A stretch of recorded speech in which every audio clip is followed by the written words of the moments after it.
Hi, everybody. Good morning. Danny Charrett here with you and my special guest, Lavin Bernick. I'm not in ride today, so I managed to stop the video, I think, before it says that I'm in ride. Today, I'm in New York City at the World Trade Center. And good morning, Carol, how are you? I'm great, Denny. Thank you so much. I appreciate being here.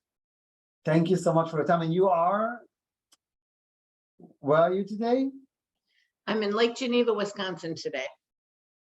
Got it. Great. So I will say a couple of words about you. I mean, reading your bio would probably take me about 50 minutes, but I will try to make just highlights from the start because it's really a special guest that I have here. And you would also be one of the keynotes at our Chicago conference coming up November 8th. And I'm very grateful that we were introduced by my friend, Harry Bloomfield, who just keynoted our Tel Aviv conference last week. And when I wrote a post about you, my opening line was, she took her parents' family business she joined the company when it was doing $150 million in sales to later be sold to Unilever for almost $4 billion, which is unbelievable. And following the sale, devoted herself to philanthropy. I will read a little bit about Carol. Today, she's the CEO of Polished Nickel Capital Management, which is their family office, really, of the family, and the owned operating companies. She spent 37 years at Alberto Culver, her parents' company that is only second gen. It's also amazing that the company became so significant in basically two generations. It's not like a fifth generation thing.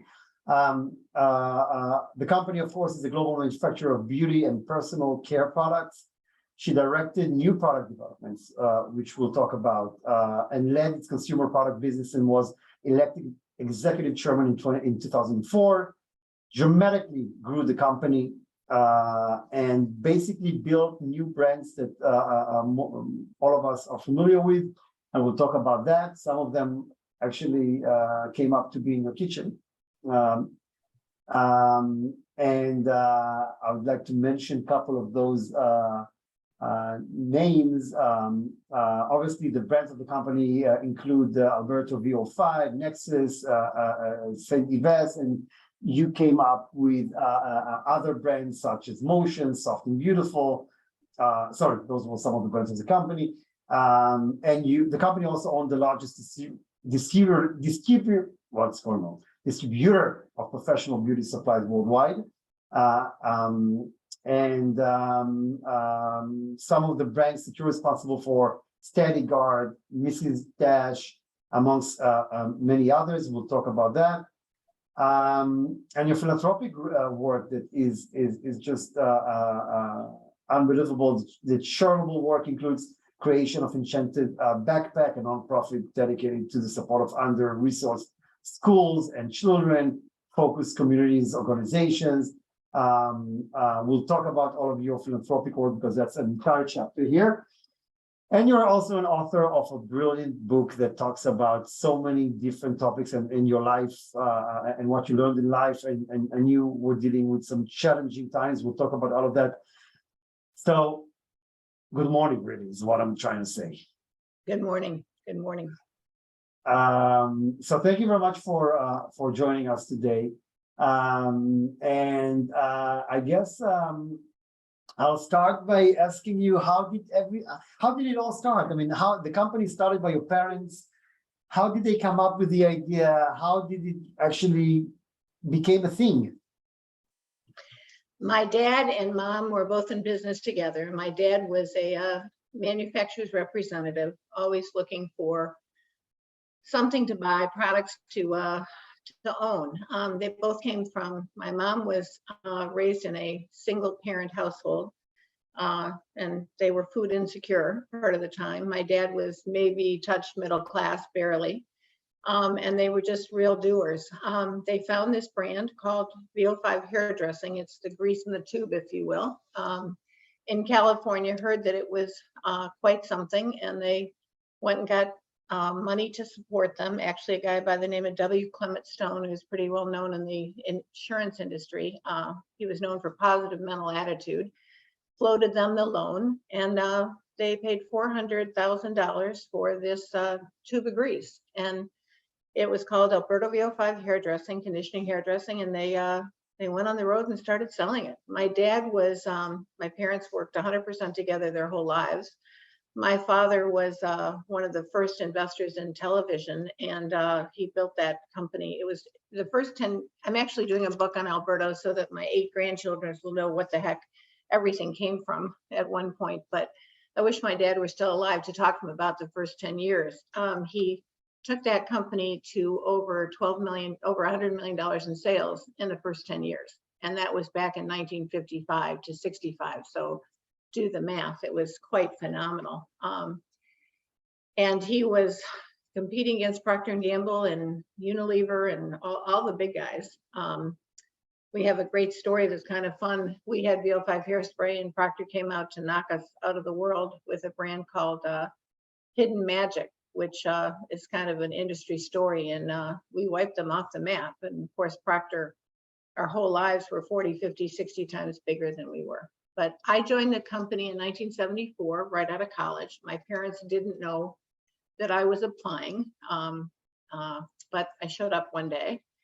I can't say my dad was very excited to see me. I was always his sweet daughter, and he was afraid I would get hard. But anyway, I spent the next 37 years at Alberto.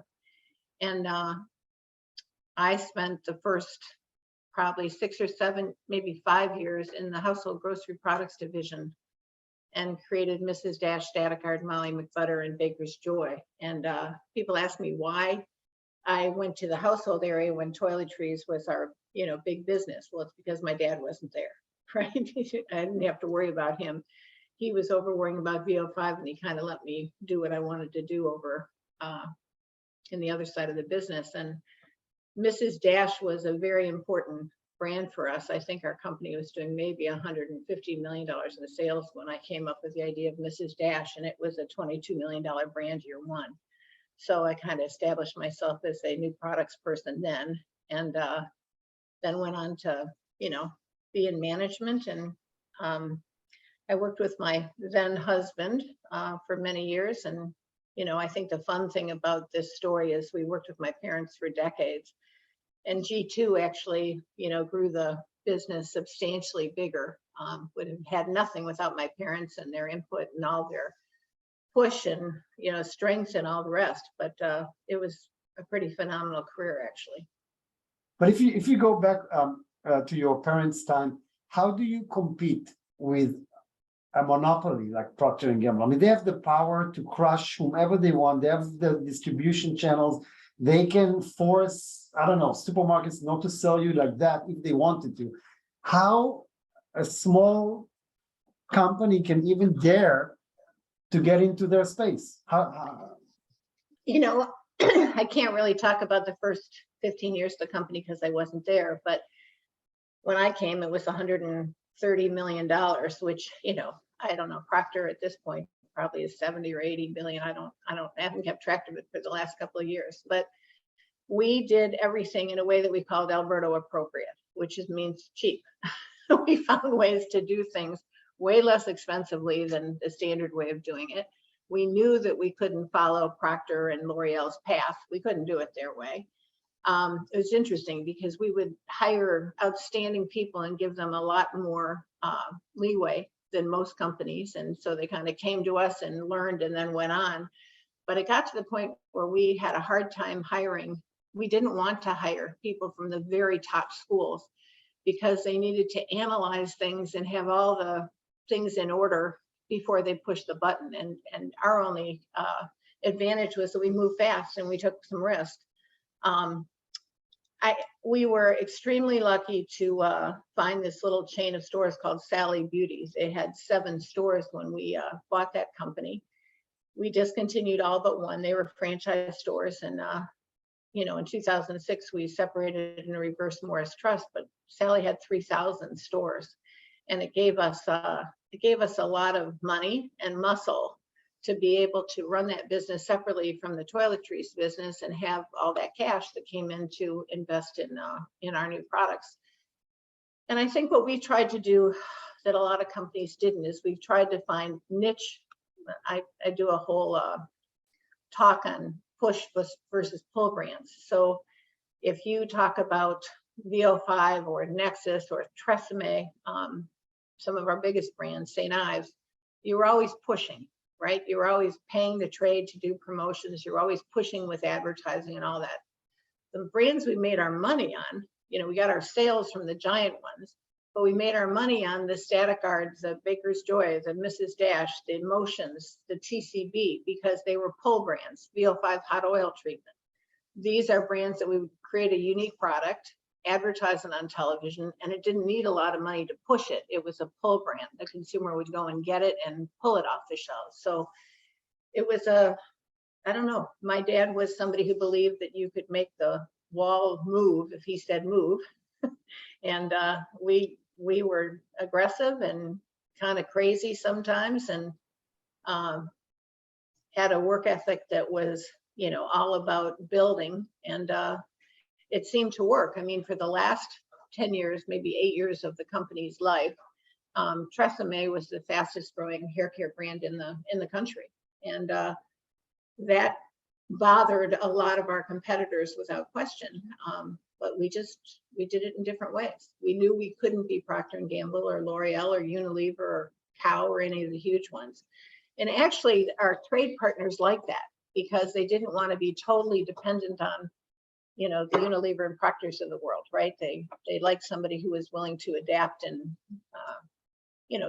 do things a little creatively. And when you came to the company first, before you proved everybody that you can do a lot with your talent, not because you're the daughter of your parents, but at the beginning, people looked at you, oh, she's here because she's his daughter, so they gave you a harder time. Did you feel that, or you felt weird in the company? People are being too nice to you, too suspicious. How was that? Well, I came in as a marketing staff assistant. Of course, everybody assumed I got the job because I was the boss's daughter. It was a very hard day. I came on a Wednesday, and on Friday, they had a reduction in force. The company wasn't doing that well in '74. And I don't know, 8% of the people lost their jobs. So I was not a popular person at that point, because obviously I'd just been hired. I was put under a guy who was trying to develop new products, and he had I mean, it doesn't sound so stupid now, but it was stupid then.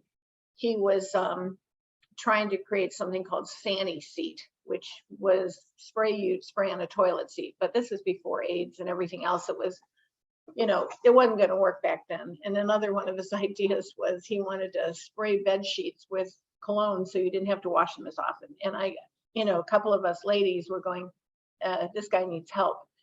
And within the first 6 months of being at the company, I created Static Guard, which a pretty simple story. I went to school in New Orleans, and I had a crepe dress that I wanted to wear to the Christmas party, company Christmas party, and it clung. It was just clung everywhere. And so I went to our lab and said, what can you do? And coincidentally, the main ingredient in Static Guard is a quat system, which is the same quat system you use in a hair conditioner. So we were out on the market with Static Guard, I don't know, within the year of the concept of the idea. And I remember we called it Release at first and couldn't get that name. And I remember being at O'Hare Airport when they were allowed to do it, holding up concept boards, asking people questions. And I got lucky. Static Guard is still a very valid product today, and it had a high margin, and it was one of those pull products. You didn't need a lot of advertising. People just went and bought it. So that's how I validated myself. And then shortly thereafter, we did a little product called Baker's Joy. And when you're a $125, $30 million company and you're introducing brands that are $15 or $18 million, that's big stuff. So it took maybe 2 years. I was underpaid for a lot of years. The women were paid less than the men, all that stuff. But then I built my credibility. and people started to, to like to work with me. But it was hard. I mean, being the boss's daughter, people kept you out of meetings, all kinds of that stuff. But 3-4 years into it, it was my company too. And I like the story of Mrs. Dash. I mean, that you just, this is something you did at home for your own private. I think you cook for your kids or your parents. How did that happen? Mrs. Dash was an interesting situation. Norcliffe Thayer, which was a division of Revlon at the time, had come out with this amazing product called Salt Twin, and it was the size of a salt shaker, like Morton salt shaker, huge, and it had potassium chloride in it, but it was selling off the shelves like wild, and it claimed to be a salt replacement. There was a company back in those days called Burke, which tested your television scores, and it was the highest testing Burke score ever. So we had a product called Sugar Twin, and my dad said, you're going to come out, I'm sorry, their product was called No Salt, and my dad said, you're going to come out with a product called Salt Twin. Well, you tasted that product and it was bitter. It had enough stuff in the package that would last you for 30 years. It was ridiculous. And but there was a real need for a salt replacement. So my mom had a heart condition, and so she had to lay off of salt, and I'm a pretty good cook, so I used spices instead of salt. And Mrs. Dash, the tagline was 14 savory flavors to shake your craving for salt, but it was basically onion powder, garlic, lemon, and onion, with a lot of other pretty stuff thrown in to be interesting. And it was an instant hit, and it was, I was too young to know how stupid I was, or to be afraid, because McCormick had the entire spice section. Durkee's had a little, McCormick had it all, and we were coming out with one little tiny SKU, and is unheard of, but the difference is we were advertising one single SKU, and it became, I think it was food product of the year back in, I don't know what year, it was probably 1980 or something when it was launched. And it continued to be a huge part of our profitability for Culver. And, I don't know, I was mixing spices at home, and just, I teach, or I have many times, I teach at the Kellogg School, other places, branding and new product development. And new products don't have to be patented, incredible things. They have to be ideas that make sense, that people want, done in an interesting way. And there's a guy named Horace Schwerin who, was one of my father's idols. And he said, a unique selling proposition convincingly communicated, so those products look unique, even though they were spices in a bottle, and we sold them, and Mrs. Dash is a huge seller even today, although it's no longer mine. Yeah, I'm looking at it right now on Amazon as you speak. So and then, so you're the only sibling that actually ended up in the company. How did that happen? And I spoke to several families that one sibling took over, and it was kind of okay, but not really. Some siblings are saying, yeah, but there is tension suddenly because of why are you leading, why are you getting paid this and that. So basically it's two questions. First of all, how come you are the only one that ended up in the company? And two, did that create any issues with your siblings, any tensions with the family? I am the middle child. I often think I'm adopted. My brother was charismatic and beautiful and had a terrible drug problem, but he wanted to be in California with all the movie stars and the big stuff, and wanted nothing to do with the shampoo industry. So that's what happened there. Unfortunately, he passed away in his 40s. Beautiful guy, smart guy, just, went the wrong way. And I have a sister who's she's never earned money in her life. She lived on a mountaintop in Colorado, and long story short, I wasn't in a family business because my husband at that time came to work for Alberto maybe 4 years after I got there. My dad actually had a false positive cancer scare. And he grabbed Howard from the First Boston Company and said, come help, and Howard was a financial guy, a strong financial guy.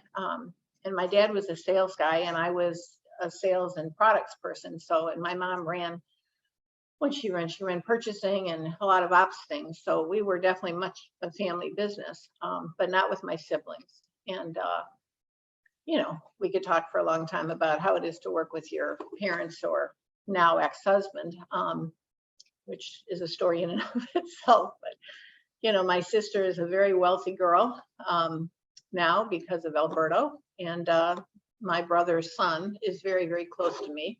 And he's a pretty wealthy kid because of Alberto.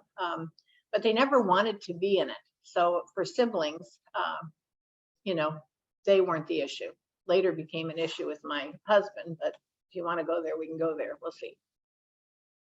So, and how was it to work with your parents? How is it to work with your family? Not to mention what you're saying about an ex-husband that probably is even more complicated, but how was it? Is that did that create? You know what? My dad died at 97 and he was my very best friend and I was very close to my mother also. But he was tough to work for. And he was tough to work for because he was sure his way was the way to do it. And, he was a fantastic salesman. But when that little thing called a UPC code came out and relational selling was no longer the key, life had to change. And we actually, I don't ever want to sound ungrateful because we would have had nothing without everything that they did. But we actually had a board negotiated 2-year change of management episode where we kind of had to force my parents to move up. My dad is supposed to be the oldest living founder ever to turn over a business to the second generation. Howard and I are actually born in the same year, and we'd been there for, we were 42 or something like this when we were trying to move them up, and my dad was in his mid-70s. And this is a family business group. I'll tell you the story. I basically had to be the one to go to my dad, and I gave him 3 choices, my mom and my dad. And I said, we can agree to disagree, and you and mom can stay, and Howard and I will go. That puts business over family. That was box number 1. Box number 2 was we can agree to disagree and sell the business and keep family over business, or we can find some way to coexist together, and Howard and I will take over as senior management of the company, and Dad, you'll go be executive chairman, and Mom will be whatever vice chairman we're going to have her be. And I'm telling you, it was 2 years. And the board wanted it to happen also. And we weren't in great shape. Sally was chugging along nicely. The consumer products business was not doing well. The board actually wanted to sell that part of the business, which my dad would never have allowed. And we owned enough stock to control our board, but not enough stock to, keep the Unilever from coming into our door, if you will. And it's a very hard management change, but my dad's values, he wanted it to go to a second generation. He just wasn't ready at 74 for that to happen. And we actually, from a family perspective, it was an amazing thing to happen because we knew the markets would respond extremely well to the next generation. And we did all this GRAT planning, which people probably know what that is, but it allowed us to, there was no insider trading of any kind. It's all within the family, but we could create these GRATs at a time when we knew the stock would soar, and it did. The stock under the second generation was pretty phenomenal, and that's where we made all of our wealth, if you will. My dad never sold a share of stock, which is interesting too, but he was willing to do GRAT transfers, and I did GRAT transfers to my kids. But it was a tough time. It was a tough time. Having said that, he got a big kick out of seeing the company grow. And, I would sit next to, we were a public company. We were not a private company. So I had, I'll tell you a story that happened later. So we ran the company from 93 till whatever. I became executive chairman in 2004. And I'll never forget, I had a very, very strong director who had been vice chairman of KPMG Worldwide. And he comes up to me the day I became chair and he put his hand on my shoulder and he said, Carol, you got 6 months to turn this board around or I'm out of here. So it was like, okay, here we go. It's kind of a fun story. The first board meeting I had, I put name cards on the table and I sat in the middle and moved all the people all over because in the past 40 years of the company's life, you sat by order of seniority on the board, which meant that the new guys never really, got the ability to make as much noise as the old guys. And we changed the board structure, we changed everything, and we had a very, very successful board for many years, thereafter. But And speaking of the changes you brought, first of all, you mentioned I think John Lord was back then an advisor of the company. By the way, it's interesting.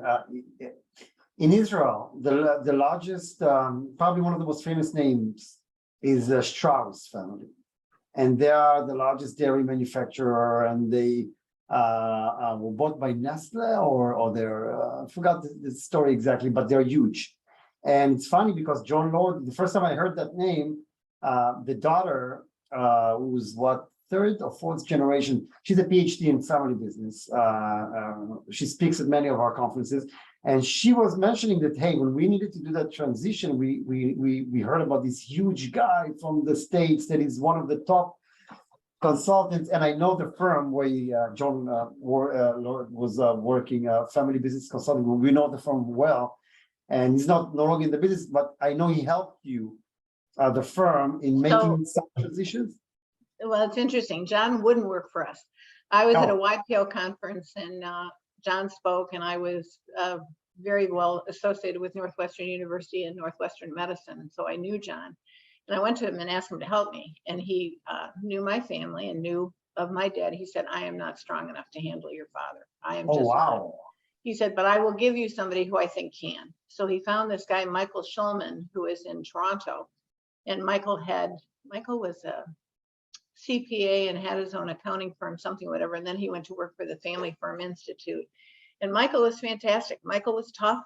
And I'm not sure my dad liked him, but Michael had all the tools it took us 2 years. It wasn't easy. But John is a big player at the Kellogg School of Northwestern, and he set me on the right path. So we did use, a facilitator that turned out to be great. And every once in a while, I look at the stack of papers and all Michael's notes, and I go, I should throw these out. And then I go, I'm not throwing them out yet. I'm just going to try to remember how rough it was sometimes. And you're also changed the policy of the company in many, many ways. And two of them that I thought were interesting, which you spoke about, were one, the fact that the more you gave to margin, the higher your margins were, the more you guys supported charity and the employees and all of that. So that's something interesting. And I think back in the day when it's not like obvious like today, where people could work different hours and not neglect their family. And I'm talking about the time where it was obvious that if you're working hard, you don't see your children, and that's okay because you're a businessman. But you changed that. So can you talk about those changes? So back in 1993, when I had just been named head of USA, and my ex-husband at the time, or husband at the time, was named CEO. I'm a big survey queen, because new products, you need to do surveys of consumers to figure out what they're doing. And we had massive turnover, not sales. We had turnover of people twice the industry average. And we were in trouble. People didn't have loyalty to the company. They didn't have loyalty to the brands. The survey was, there were pockets of places in the company where people were happy. But I'm a people person, and I couldn't handle this. So long story short, we created a program called Workplace 2000. And it turned out to be a massive culture change. People ask me what we did. We did 20 or 30 things, and I have a 2-hour lecture that I do on that, or used to do on that a lot. But our culture change was so powerful that Harvard did a story. It's called When Your Company Needs a Makeover. in June 2001. And then we were the only commercial enterprise to be in the book Culture and Change of Harvard's thing. But it's really quite wild. We ended up teaching the Chicago Tribune and the British Broadcasting Company and the Marriott hotels, you know, how we did this. We did it all internally. We had nobody helping us. But basically, I mean, there are 6 or 7 major things we did, but we created one saying that was very important, or 3 or 4 things. But the one I'm talking about right now is powerful growth yields the privilege to care. So every time we had to teach people that businesses were in business to make money, that there was nothing wrong with that, that that was the right idea. And at the time when we were doing this VO5 shampoo, which was keeping our factories running around the clock, was making less than 1 cent a bottle. If we didn't turn that into 5 cents a bottle by the end of the year, they were going to sell our consumer products business. So lots of, you know, there's a whole story about this, but I walked I had 30 meetings with our people and brought everybody from the factory to the highest levels in, and I threw pennies on the floor and said to people, you know, nobody picked up the pennies, right? So I said to our very diverse workforce, go pick up a penny. And I said, this is what we make on a bottle of VO5 shampoo. And if we don't turn this into nickels by next year, none of us will have jobs. And my parents were grew up in the Depression. My dad grew up in the Depression. They were benevolent dictators, really wonderful dictators, but they never shared their problems with anybody. And my management style is what I call in-your-face honesty. I laid every problem we had out and I asked for help. We showed our vulnerabilities and we finally started to grow. And so we did. We made 4 cents a bottle by the following year, which was just, you know, amazing, because we were selling, you know, $100 million of this product. We were going out of business, selling more and more and more.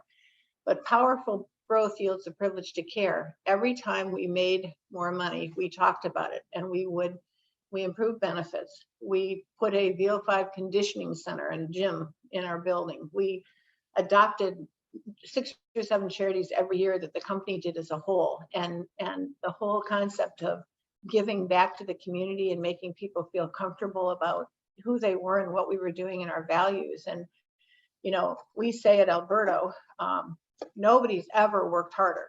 But I believe everybody works for a higher power, whether that's their faith or their family or their, you know, kid who has leukemia or whatever it might be.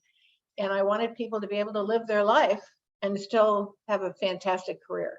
So I would make a point of going to my daughter's traveling softball game at 3 o'clock in the afternoon. And we took it upon ourselves to start really believing that we didn't care what 12 hours of the day people gave us. So they worked extremely hard, but we validated family. And it was interesting because, you know, probably 70% of our employees were men, maybe 60, I don't know, not as many women as we needed, but guys had just as powerful a feeling about their families as women. You know, they hid it, but when they were allowed to, I mean, I hired one of my best executives, his name was Andy Langert, and he came to be CFO of Consumer. And when I hired, he'd been at ConAgra and he'd been at Swift, Eckridge, and Keebler. And what he wanted more than anything, he had 5 kids, Catholic guy, very faith-based, and he wanted to coach a hockey team. And I said, you can come here and coach a hockey team. I got this guy to come to us instead of another major company, because I told him he could coach a hockey team. And frankly, he worked for me for 25 years and went on to run our family business. So our family office, I mean, so culture is a much bigger thing today, and people understand it, and they know that you can shop at Nordstrom's and it has a 10 times better culture than I could name 4 other stores. But back in the 90s and 2000, it was kind of an interesting thing. So it overhauled our company. Our stock, I think, went up 4 times during the period of this whole culture change, and lots of different magazines written about it. And I did it with a team of people who we had no outside consultants, because we were so weird about all the things that we did that we had to do it internally. And it turned out to be people, the head of the chairman of the board of Unilever, after they bought Culver, we're at a dinner with my dad and he and the CEO, Paul Pullman. And he said, what's the hardest thing you've ever had to do? And I said the culture changed. And I think he never understood it. I could have said, we had a plant blow up, the government stopped 5 of our products. I could talk about Moz and Mrs. Dash. I could talk about, the airplane crashing. I could talk about all the stuff that happens in business. But it really was the culture change, which is the best thing we ever did and the hardest thing we've ever done. And how was the sale to Unilever? How does it feel when you're about to sell a business that you saw at $150 million? You're talking billions of dollars. Is it nerve-wracking? Is it a period where you're excited that you're about to do such a huge exit? Are you sad? Are you happy?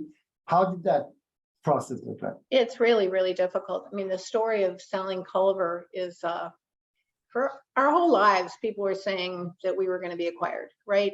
For forever, we were going to be acquired. And I had this chart I showed my people all the time where it showed the 4 majors at the top: Unilever, Kao, L'Oreal, and Procter, and all the companies that have been sucked up into those companies. And I've been showing it since the 80s. And by the time we were there in 2011, there were only 2 of us left, really.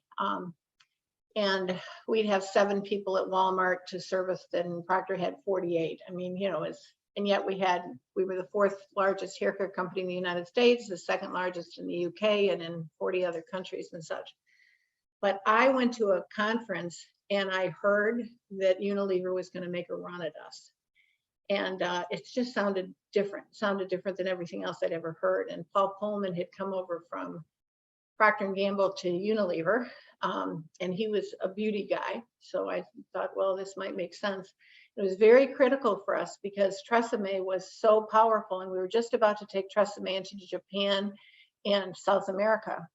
And we would have to take down our earnings for the first time in, I think, 18 consecutive years of earnings growth.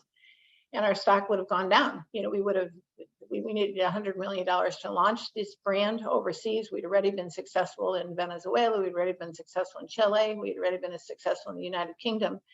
But we had this competitor called Sios, which had copied our package, copied our story. For Tresemme is very well known as professional, affordable. And so I had just done the strategic review with Bain and Company, and we were going to go and present to the board this strategic opportunity to, we had to grow or die, right? Because we were public. If we weren't public, we never would have sold. Well, here I am with the dilemma of hearing that Unilever is going to come at us at the same time that I'm going to tell the board to let's reduce our earnings. And I had to figure out if Unilever was for real, because I couldn't let the company be put in a situation where the stock might go down 8 or 10 points, whatever, by launching into those other markets and have Unilever make a run at us when the stock is on a. So this guy, Byron Trott, who I spoke of before, he was vice chairman of Goldman Sachs, but he'd been a business partner with me for a decade. He had just created his own company, BDT. And I called him and I said, Byron, I'm hearing something that I'm not sure I want to hear. So I called 2 of our directors. I didn't even call my dad. I called 2 of our directors and I said, I'm going to let Byron make a call to Unilever to see if what I'm hearing is real. And they agreed with me. And Paul Pullman said, I'd like to come this week. I'd like to come and talk to you this week. So we didn't control over 50% of the stock. My family had about 38% of it, I think. And if they wanted to take us, they could have taken us. So long story short, we, looked at ourselves and said, the other problem was, as a family controlled company, there was nobody else who was going to be allowed to buy us if we ever wanted to get out, because the restraint of trade would have been, the Justice Department wouldn't have allowed it. We were too big for private equity. And we had already done a reverse Morris Trust with Sally Beauty Company back in 2006, when we had to do that because we were competing with each other. My biggest competitors hated Sally. My biggest competitors were Sally's biggest companies. So Procter and all those sold a ton of business to Sally Beauty. And my biggest customers, the Walmarts, the Kmarts, the Walgreens, they hated Sally. They didn't want Sally in the same, store space or mall or whatever as they were in. So we had already done a reverse Morris trust and split Alberto and Sally into two private companies in 2006. But from 2006 on, my ex-husband left the company. I chose a guy who'd worked for me for many years to be CEO, and I was executive chairman, and we had another 4 or 5 years of a very serious run. But when I heard this about Unilever and knew Paul Pullman wanted to beat out Procter & Gamble in the beauty business, somebody told me Paul was passed over to be CEO of Unilever, of Procter. I don't know, it all made sense. And 3 days later, I'm talking to Paul Pullman, just Byron and myself and Paul, and he's a very nice guy, very good guy. And we ended up moving forward. The hardest thing I've ever done was tell my people, just impossibly hard. Our deal with Unilever took care of our people. Most of them, many of them were offered jobs, not our factory people, of course, but they kept our factory in Jonesboro, Arkansas. So all those people stayed with them. And anybody in marketing or sales or operations who wanted to go were invited to go. But they were in other, forget what I think they were in New Jersey, and people weren't going to go. Some went. So it was extremely hard, but people say, did we do the right thing? And about a year after, maybe not even a year after we sold Alberto, there's a huge front page marketplace, Wall Street Journal articles, Procter & Gamble and Unilever in massive shampoo wars. So there was, as I said, if we were private, we wouldn't have had to sell. But being public and being, a very positive stock to the street for years, we're a public company. You have to do what's right for the shareholders. So we sold in 2011. And I want to show, before we talk about your philanthropic work, you've written a book, a very impressive book. When I received it, it's like a very, very, very impressive, beautiful book that you invested so much in. And you talk about things that are very sensitive. So first of all, I think the first thing I saw, maybe it was on the first page or the second page, is that you don't like big egos. And that's interesting. I'm sitting in the World Trade Center. It's owned by the Silverstein family that are great friends of ours. And I think one of the first things Tal, the president, told me when I told him we want to build a club just for families, he said, we just want good people. He says, I'm willing to lose business if the idea is that I need to work with people that are, they have too big egos or they're not nice. I'd rather not do it, and I can live with that. Build your group with good people. So first of all, you're very straightforward, which probably means a lot of people don't appreciate that, but a lot do. And you don't like people with big egos. That's like one of the first things you mentioned in the book. So that's interesting. You talk about things that are very sensitive. How did your family, like that? I mean, did people appreciate the fact that you're out there sharing stories that are about the family, about your children, about your life like that? And why would you do that? I don't know. I've had a lot of stuff happen to me in my life, and it's like I feel like I'm a punching bag that gets knocked down and I come back up. I could spend a lot of time, but my brother died of a drug overdose. I had high-risk pregnancies. My first son was born at 4.5 pounds. I lost a baby at exactly the same time from a ruptured placenta. I had to go to bed with my next 2 pregnancies. I had one of the most public divorces, and I think I'm a pretty private person ever. I met the love of my life a couple of weeks after I got divorced, which was 2 years after I got separated, so not right away. And Bobby was so special and so fun and everything that I wanted in a guy, and he died of brain cancer. We were together for 8 years, but the last 4 he had a glioblastoma. My son had kyphosis. I can keep going on and on. My dad's the oldest living founder ever to turn over a business to a next generation. I'm the first chairwoman of Northwestern Healthcare, a top 10 healthcare system. I'm a chairwoman of Tulane University. I can keep doing this. I can keep telling you I've created charities, and I've had really rough stuff, and I've had really wonderful stuff. And when I think of being, I've had the company stock go from 30 to 14. We had our company airplane.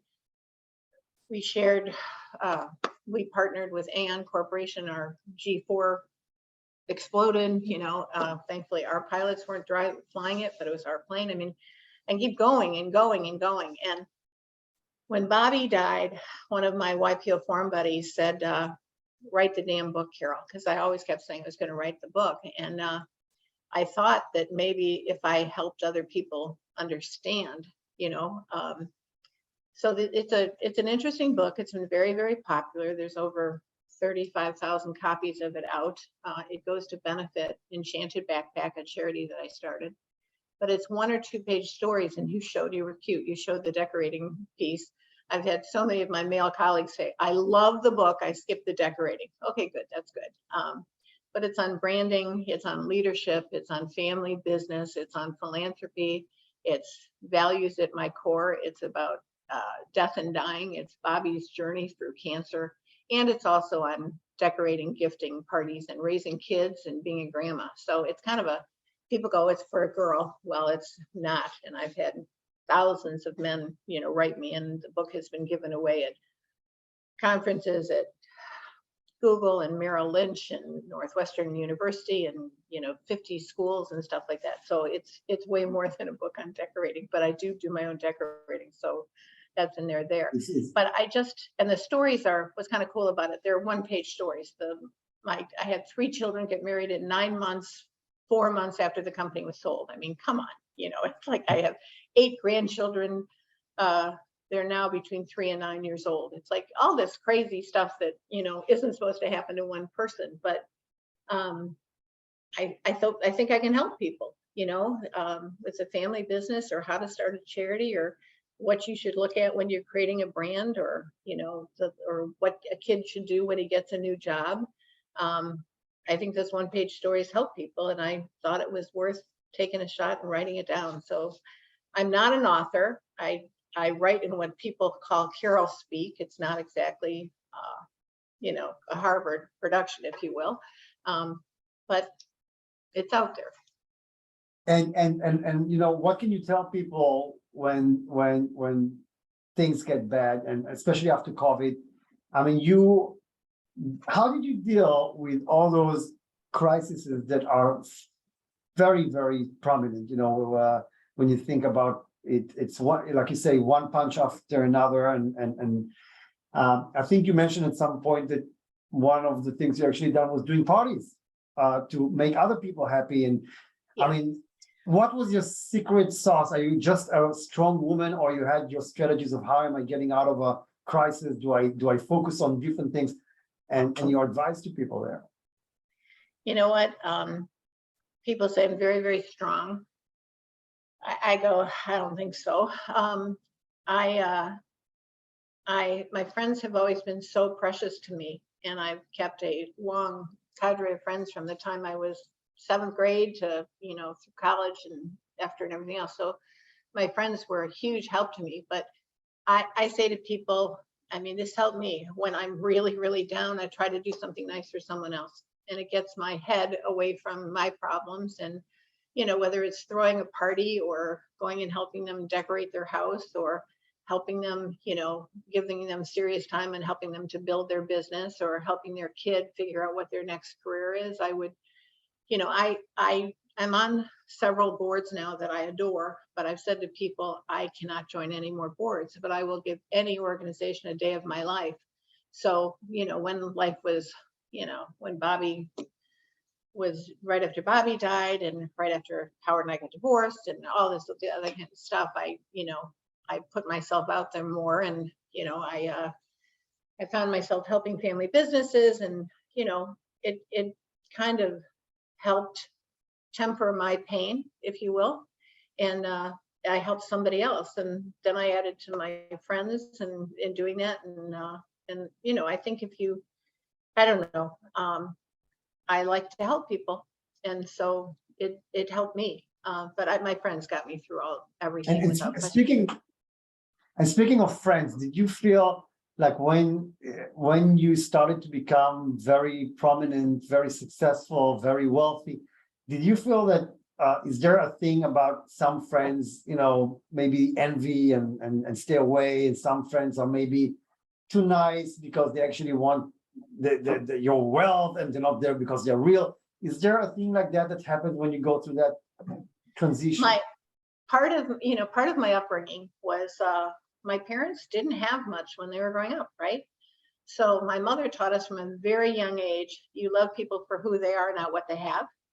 And my friends, my best friends to this day, some of them might make, I think one friend makes $80,000 a year, and a couple of them are billionaires. But in all seriousness, I take these people and I marry them together, and they're people, and they get along.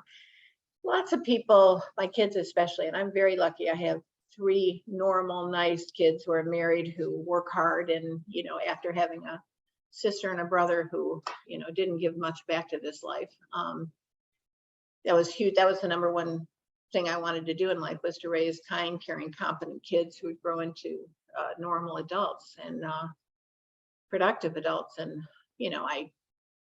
I lived in a suburb that was not Chicago's best, so I could be 4 miles from the office, all that kind of stuff, which was very important to me. So my family was also a big support to me during all of this stuff that went down. But yes, I mean, I tell my kids, when people come to them, because everybody wants you to invest in their business. They don't come to you and say, give me $100,000 and say, I have this business idea, whatever else. And I say to my kids, put it on paper. You want to see the business plan. Just tell them you want to see how you're going to get your money back. You want to see what the growth, you want to see it. 80% of people go away when you ask them for a business plan, because they don't really have a business plan. They're just, sky dreaming, if you will. So this is something I say in my book. I have friends that I adore, and instead of leaving money for them in my will, there's a couple of them that get $50,000 a year for the next 10 years. It's like, let them enjoy it while they're alive and well. And, unless you're in a situation like I am, or, the upper 1%, everybody can use a new car. It's like, we have, I probably have a lot of bags under my eyes. I was watching CNN all night. We have, I'm a Florida resident. My home is in Naples, Florida, which was, it's still under evacuation status. We have a horse farm in Ocala, Florida. My daughter has a home on the ground floor, a regular house on regular ground that's flooded in Florida. And, I just look at this and I go, it's stuff. But then I look at all the people who, there's a million people in trailer parks and such like that, and the people on our farm who live in low-lying, it's like, my next 30 days is going to be, how can I do something to help these people? So I don't know. I'm lucky. I value relationships, and I don't put up with people who have big egos, I'm just not one who goes to all the, big events and big parties and stuff like that. I prefer I don't know, not a quiet life, but a more valued life, if you will. And how do you, I'll share a story in a second of how you helped during a crisis, not like the one now in Florida, but another. But how do you build next? I mean, with next generation, the thing is, there's the first generation that works hard, usually didn't have money when they were growing up. They are the toughest. Then you got the second generation that are fine because even though they're wealthy and they supposedly don't need to worry, they still were growing up in a house where they saw what it means to work hard and the values, so all is fine. Problem starts with third gen that are very far away from the hard work. And, how do you build the next gen right? I mean, in some ways, maybe money is even destructive because you're saying to yourself, what am I going to do? Nothing I will do would ever make anything amazing because we got so much money. I don't need to work. And maybe it takes down all your goals. And then we see a lot of those problems many times with next gens, that they lose themselves because of that. And how do you maintain the values and next gen being, like you say, normal people, like not people that went, and thrown away with all of that. And I know your kids, some of them are very successful on their own, just like basically you have done. You know what? I mean, you don't decide to do that when the kids are 23, right? So, you know, I said we lived in a town. I mean, it lived in the town that I grew up in, actually. It was River Forest, Illinois. It's right near Melrose Park, which is where our factory was. And there were people who had very nice incomes and people who had lesser incomes, and there were beautiful houses and there were nice houses. So it wasn't automatically living on the North Shore of Chicago, which is what everybody in my situation probably would do. Having said that, my parents moved there when I was in 8th grade, so we eventually got to the North Shore. Whatever. I made sure that my kids had great childhoods, no issue. And they had too much stuff. And people say, don't you spoil them with too much stuff? I said, I don't think it's the stuff. I think it's how you raise them. And they saw their parents go to work every day. They saw their grandparents go to work every day. So that's part of it. They saw us working. But my kids, my daughter was a waitress. My son worked in a bank as a teller. And my oldest son worked in the Sally Beauty Company, having to sell nail polish to, he didn't like that so much, but having to sell nail polish. I mean, I made the kids when they were junior and seniors in high schools go work in places that they understood how hard it was to earn money. And to this day, I give 30–40% tips in restaurants because my daughter will always say, half the people don't tip, Mom, half the people don't tip. So she's had a big influence on me. I think it's hard for kids to, you know, it's hard for me to try to emulate my parents, and it's hard for my kids to try to make an impact in their generation, but they seem to be okay. I mean, I am very honest with them about, we obviously have a lot of wealth, and my kids know where it's going when I pass away. They know what they get now. They know what's going to charities. They know that we live our lives with the hopes that, you know, my great grandchildren will still have funds. And we live very well. Please don't, you know, ever take a tag, you know, day for us. But we wrote our values down. We have family meetings. We revisit those all the time. We are very philanthropic. We are very sensitive about what the philanthropy does. You were going to talk about Feed It Forward. I'll jump in and tell that story. It's a good way of telling you how my kids think. So COVID hit, and one of my son-in-law's groomsmen, Dominic, he's an Italian kid whose family lives on the south side, who's had pizza restaurants for, you know, that's how they make their money. And Dom was in Dan's living room, and I was there, and the kid, he came, this big 6'4", you know, Italian kid says, I'm going to have to let my people go tomorrow. And he starts to cry. You know, it's like, I still get the chills when I think about that. And I looked at Dom and I said, I don't even know what I'm thinking about here, but you go find a church that needs your pizzas, and I'll pay you to give them pizzas for the next 3 months. And then I went back to my office the next day, and, you know, I said, how am I going to do that? And they said, you can't give it to Dom, you have to give it to the church. Okay, so we would write, what we did was we ended up starting this way, and we created something called Feed It Forward. And we intended to keep small restaurants, family restaurants, open, so they didn't have to let their people go. Because two things that people, you probably know, but a lot of undocumented immigrants work in the food industry.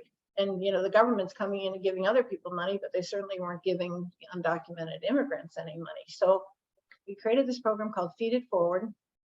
And we went to charities around town that we knew needed food.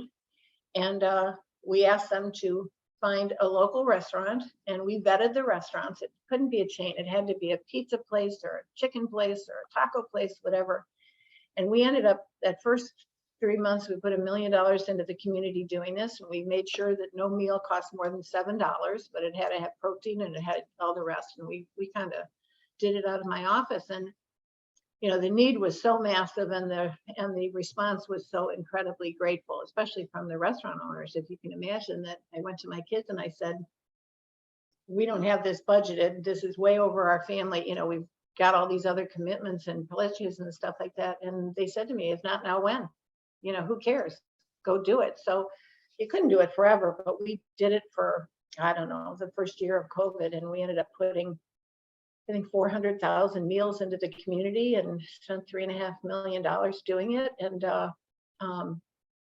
And what was so beautiful about it was that some of the bigger organizations that I went to, they then started selling this to their supporters and stuff. So this was then copied by multiple places around. And it, I give my kids credit. I mean, I probably would have stopped at, I have a budget, I live with a budget, that kind of nonsense. And they said, forget the damn budget, who cares? So, okay, we may run out of money next year or the year after, but we'll figure it out. So, my oldest son has just moved back from Lexington, Kentucky to Chicago, and he runs our horse business. We have a thoroughbred racing stable and breeding stable and whatever, and he will run our foundation. My middle son, Craig, has a big horse. This is 200 horses. This is not a small thing. And thankfully, they didn't get blown away in the storm yesterday, because that was the biggest concern we had, that Ocala, Florida it's inundated with rain, but the horses are okay. My middle son is our chief investment officer of our family office, and he's a Kellogg graduate, of their business school, and he's a, Illinois State scholar, and he's a perfect math SAT kid. He's really good at this, and he has his own private equity business that some things don't do so well and some things have done very well. And my daughter was a school teacher at Title I schools for 7 years. And I mean, I never would have seen this coming, but we had a friend whose child died in a drowning incident, and she went to find a place to teach her 1-year-old and 2-year-old how to survive a float. She heard about this. She found this program called ISR, and we now have a water safety foundation that she runs. She has a wait list of 600 kids. She has 14 people she's put into the community to teach this program, and she's off being an entrepreneur with her own foundation. So, we also as a family started 2 other charities since we sold Alberto that we're really proud of, and the kids are there right next to me, pushing and pulling and changing and working. So I'm lucky. I have 3 incredibly good kids who have good spouses, and I have 8 grandchildren, 9 between 3 and 9.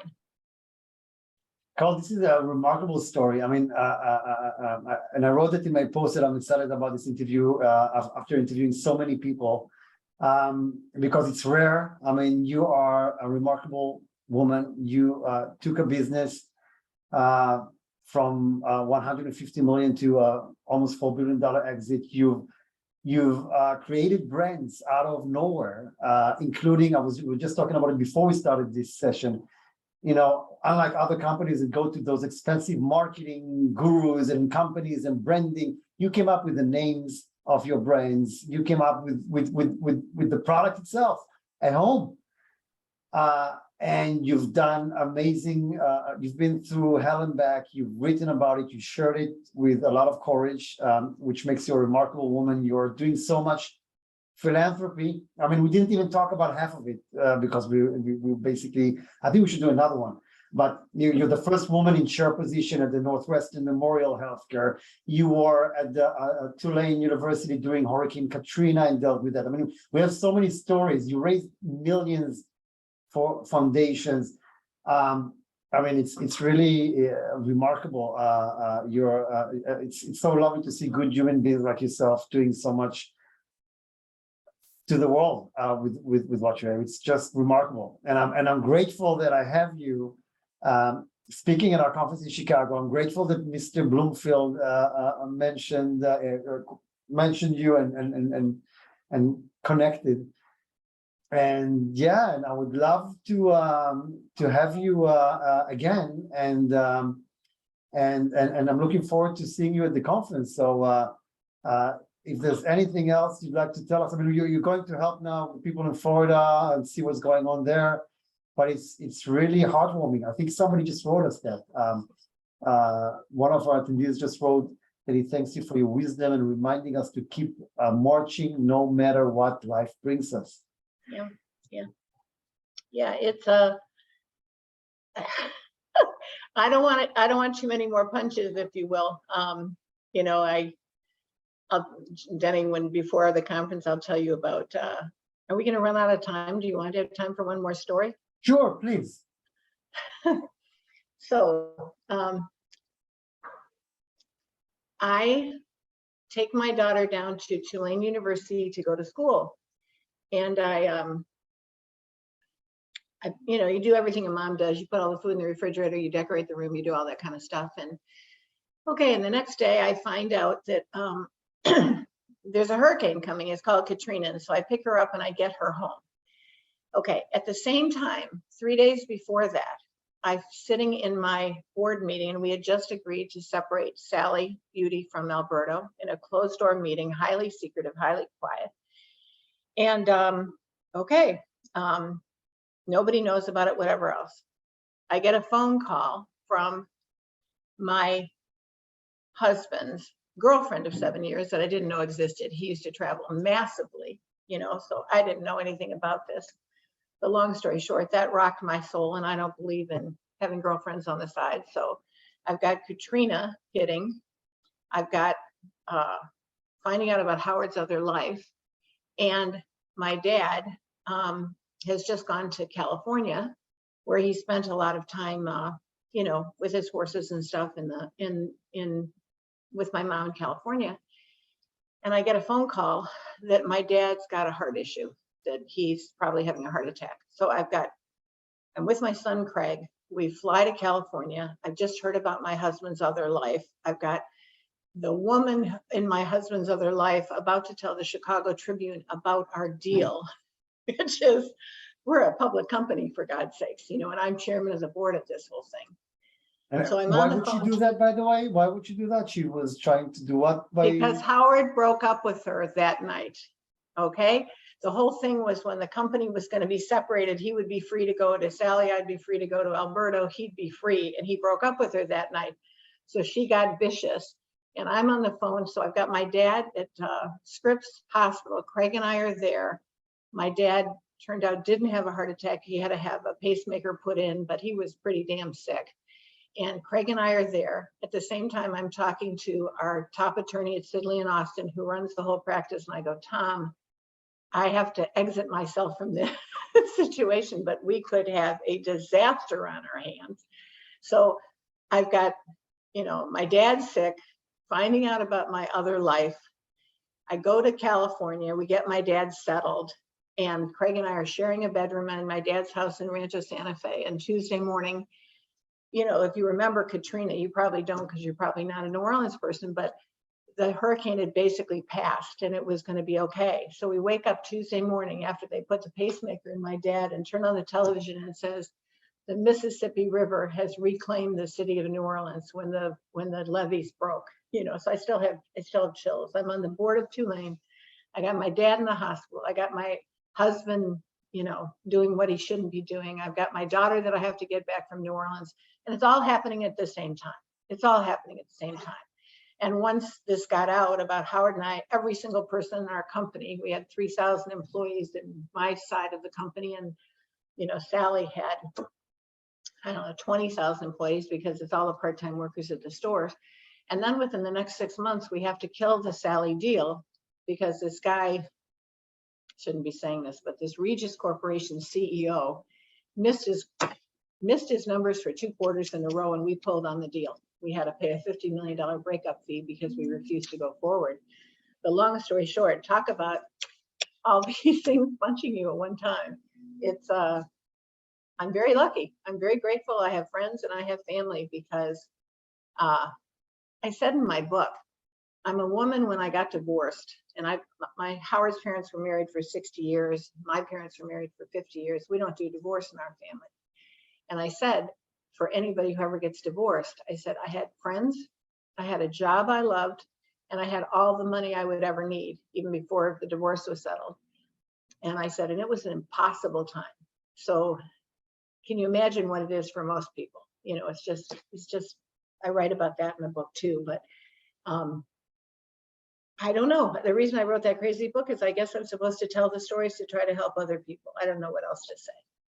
Anyway, I think I'm a private person, but I guess I've told you a lot of stuff. It's amazing. And there are amazing people out there that went through hell and back and were brave enough to talk about it. I had all of our online sessions really started when COVID started, And again, my friend Tal from Silverstein told me you should do an online session and keep people together because people were down, people didn't know what was going on, people were dying. You know, it was hell, you know, and we're a conference company. Suddenly we're not doing anything. We got so much time on our hand. I started to collect Star Wars figures because I lost my mind. And we did those sessions every week. And by the way, I cut that part in the video that I always put when I open those segments because, you know, we're keeping everybody together through COVID. It's a little bit, you know, not relevant anymore, but that's what we really did. And I can tell you that I had talking about sharing, I had the founder of Second Cup, which was basically Canada's Starbucks, live for the first time in his life, sharing with everybody, hey, you know, I was a drug addict on the streets of Toronto. I was considering suicide every single day. I asked him, how did you end up there? I mean, he came from a good family. So he was thrown out of the house because he had drug abuse, and that happened because he was sexually abused.